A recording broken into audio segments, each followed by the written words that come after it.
Olá, meu amigo, minha amiga, bem-vindos a mais um Portal do José. Muito bacana ter vocês aqui nesse papo diário. E você que está chegando agora, a sua inscrição aqui é fundamental para você ajudar a que outras pessoas também reflitam, você levar o conteúdo, levar algumas reflexões, alguns papos, é sempre muito importante, é uma forma da gente ajudar a mudar a realidade, né? Então, chegou agora, se inscreva e vamos embora.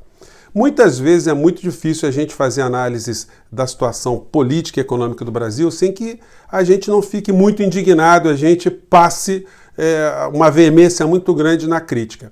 Porque os governantes que são eleitos para atenderem uma expectativa de melhora do nosso país, quando eles agem contrariamente aos interesses do povo, da nação, para beneficiarem grupos econômicos, de fato, a gente precisa estar o tempo todo martelando, denunciando e colocando holofote sobre alguns temas que ficam muito na penumbra. Não pense você que o que está acontecendo no nosso país, o desgoverno, a total balbúrdia na área administrativa, a falta de ações nas várias pastas e o enriquecimento da superelite econômica do nosso país e cada vez mais a concentração de benefícios nas mãos dessas pessoas são frutos do acaso. Existe uma ciência, existe um planejamento, existe um comportamento que é praticado em países como o nosso e outros países também, e a gente vai falar sobre essas situações aqui.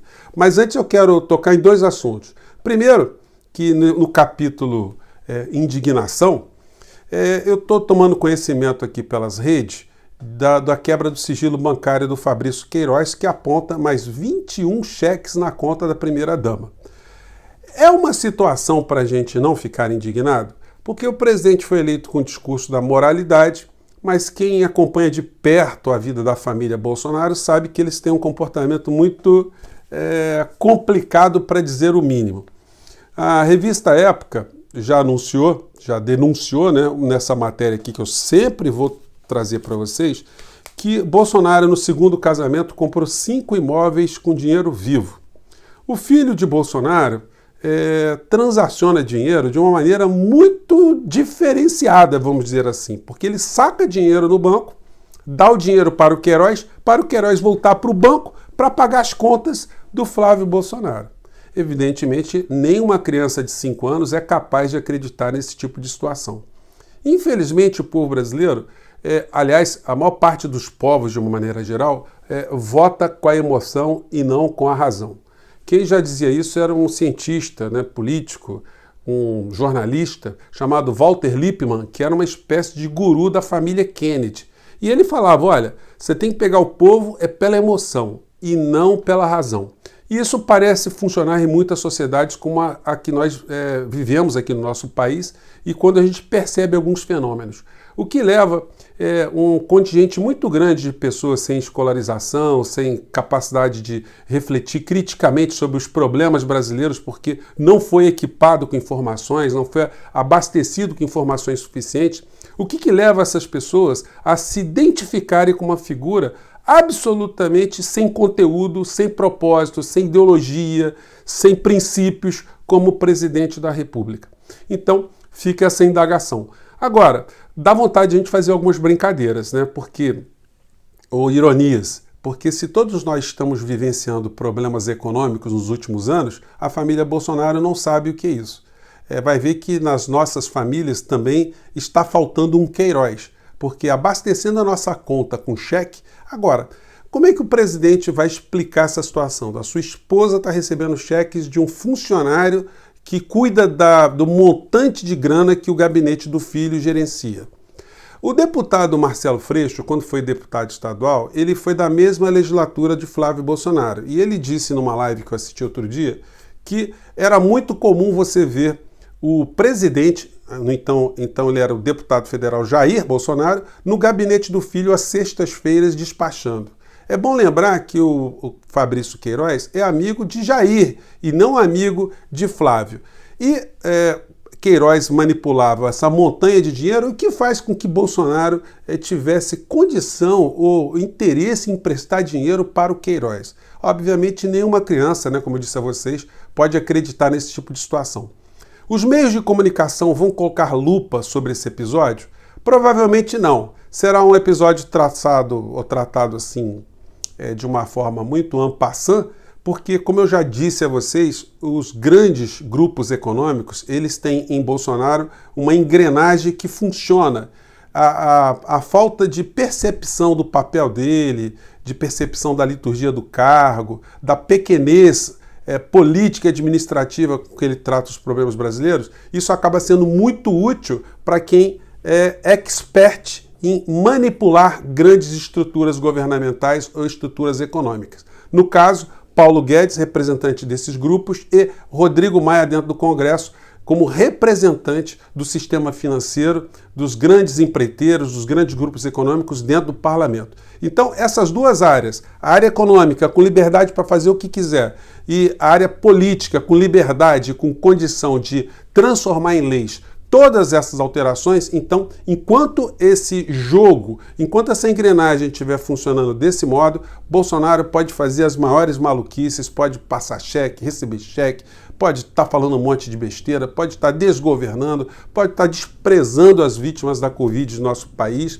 pode estar dançando em cima de cadáveres que não vai acontecer nada. Compete a nós cada vez mais estarmos denunciando esse tipo de situação para que, pelo menos, se ele não for retirado do poder, pelo menos para que em 2022, em novas eleições, a gente tenha uma maior consciência crítica dos problemas brasileiros, né?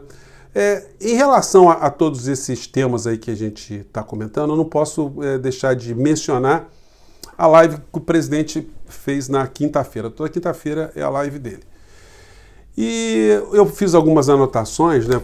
Sempre faço aqui o dever de casa para ver se sai alguma coisa de útil para comentar no dia seguinte, e não teve nada de útil. A única coisa boa dessa live é que ele não trouxe o sanfoneiro macabro para ficar entoando algumas canções ao fundo. Foi a única coisa positiva, porque o resto foi só desinformação.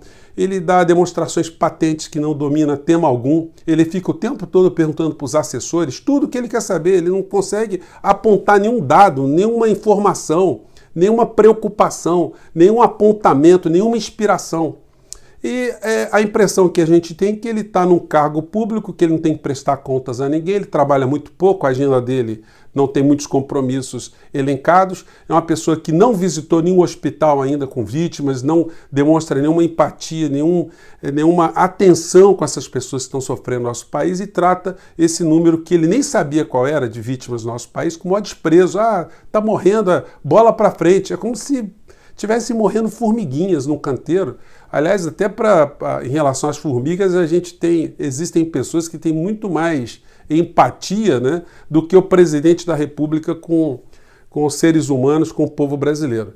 Então essa live foi um troço patético, onde ele ficou fazendo apologia da cloroquina o tempo todo, um assunto que o mundo todo já sepultou, mas esse assunto ainda continua a ser tratado de uma forma insistente pelo presidente. Eu já comentei com vocês que ele vai ter que prestar contas à justiça mais à frente. Muita gente acha que é exagero, mas olha, no mundo inteiro já aconteceram processos parecidos. A gente no Brasil mesmo, a gente teve o presidente Lula com altíssima popularidade que acabou sendo tragado pelas entranhas, né, do Poder Judiciário quando o Poder Judiciário quis atacá-lo. Na Colômbia, só para a gente exemplificar também, o presidente colombiano está preso. O Uribe também, uma pessoa que foi muito poderosa na Colômbia. A gente teve o Evo Morales também, que está foragido, está exilado fora da Bolívia. E a gente poderia aqui elencar vários outros episódios. O Fujimori no Peru, enfim, a história é muito longa. O Pinochet no Chile, bom, só para fazer um pequeno corte aqui, né? Então, pensem que essa figura presidencial será absolvida pela história diante de tudo que está acontecendo. E seus auxiliares mais próximos, eles demonstram ter problemas de natureza ética e moral muito grande. Porque o ministro da Saúde, sendo um general sem capacidade de comandar alguma coisa positiva para salvar vidas, aceitar esse cargo, é no mínimo uma situação para colocar em xeque a sua moralidade, a sua ética. Porque é como se nós aqui dirigindo um automóvel, a gente fosse convidado para pilotar um Boeing. Ora, só aceita uma situação dessa quem é absolutamente irresponsável ou quem está arriscando ganhar alguma coisa no meio dessa história ou, enfim, vai saber que tipo de de situação psiquiátrica explica isso. A inclinação maior é a gente acreditar que é o contra-cheque mais poupudo que está fazendo essas pessoas terem esse tipo de comportamento. Porque, como eles não têm nenhum tipo de inspiração moral e ética, porque quando eles olham o presidente da República, que faz tudo o que fez, e eles sabem que fez tudo o que fez, então eles não se sentem obrigados a serem mais éticos ou mais morais. Moral da história, nós estamos com problemas em todas as áreas estratégicas do nosso país, a área da educação abandonada, a área da saúde, a área da ciência e tecnologia, a área de ambiente, meio ambiente, a área de direitos humanos, tudo entregue a pessoas que são absolutamente incompetentes e desqualificadas, para dizer o mínimo, sem falar as pessoas que estão na área econômica, que estão todas a serviço do grande capital, dos grandes interesses das grandes corporações. Então, essa live do presidente aqui não deu para aproveitar nada, só deu para a gente confirmar a pequenez política da forma como ele enxerga o nosso país e o cargo que ele está ocupando. Bom, como eu disse a vocês num dado momento aqui do nosso papo, isso tudo que está acontecendo não é obra do acaso. Eu vou colocar na descrição do vídeo para vocês um pequeno documentário apresentado pela Naomi Klein, que é escritora canadense, jornalista, uma pesquisadora, e ela escreve há muito tempo sobre fenômenos que acontecem em sociedades como a brasileira, que ela deu o nome de doutrina do choque. Ela mostra que para os grandes grupos econômicos, toda vez que há um problema social, uma guerra, uma ditadura ou uma pandemia, e olha que esse vídeo tem 3 anos, tem mais de 3 anos, esse tipo de situação funciona como uma grande cortina de fumaça para distrair o povo, enquanto direitos sociais são sonegados desse mesmo povo. Ela pega o Chile como primeiro exemplo desse tipo de experimento, que a escola de Chicago, aproveitando uma ditadura, implementou um modelo econômico de supressão de direitos do povo chileno para beneficiar pequenos grupos. E quem é que estava lá nesse governo? Paulo Guedes, que tenta fazer no nosso país o mesmo tipo de aplicação desse sistema chamado a doutrina do choque. E ela nos mostra aqui nesse vídeo, que eu vou disponibilizar, como eu disse a vocês, que quando não há um cataclisma, não há uma guerra, não há algum fenômeno de grandes proporções, o governante ele vai arrumar alguma situação para distrair o povo, para que o povo não perceba que está sendo lesado. Vamos passar aqui um trecho aqui, vamos ver se dá para pegar a legenda aqui. Vamos lá. Was the shock doctrine, an investigation that spanned 4 decades from Pinochet's US-backed coup in 1970s Chile to Hurricane Katrina in 2005. I noticed a brutal and recurring tactic by right-wing governments. After a shocking event, a war, a coup, a terrorist attack, a market crash, or natural disaster, exploit the public's disorientation, suspend democracy, push through radical policies that enrich the 1% at the expense of the poor and middle class. This is a repeal and a replace. Isso que ela aborda, ela mostra assim com muita profundidade que são fatos. Enquanto a população acaba se distraindo, interesses econômicos eles acabam sempre prevalecendo. Acontece nos Estados Unidos. Nos Estados Unidos ela mostra isso em vários episódios, aconteceu na Inglaterra, em países de terceiro mundo, enfim. E no Brasil, a pandemia se encaixou como uma luva nos interesses, nesse comportamento que Paulo Guedes pratica contra o povo brasileiro. Ele é uma espécie de ditador econômico. Ele tem o apoio no parlamento para implementar todas essas doutrinas aqui no nosso país, e a gente tem que ficar mesmo denunciando, apontando, falando o tempo todo desse tipo de situação, para que quanto mais brasileiros tomarem conhecimento desse tipo de doutrina, de estratégia, mais a gente terá condição de ir para as ruas, de se manifestar, ou de, na pior das hipóteses, escolher melhor no ano de 2022. Gente, eu fico por aqui, um grande abraço, até o nosso próximo vídeo. Tchau!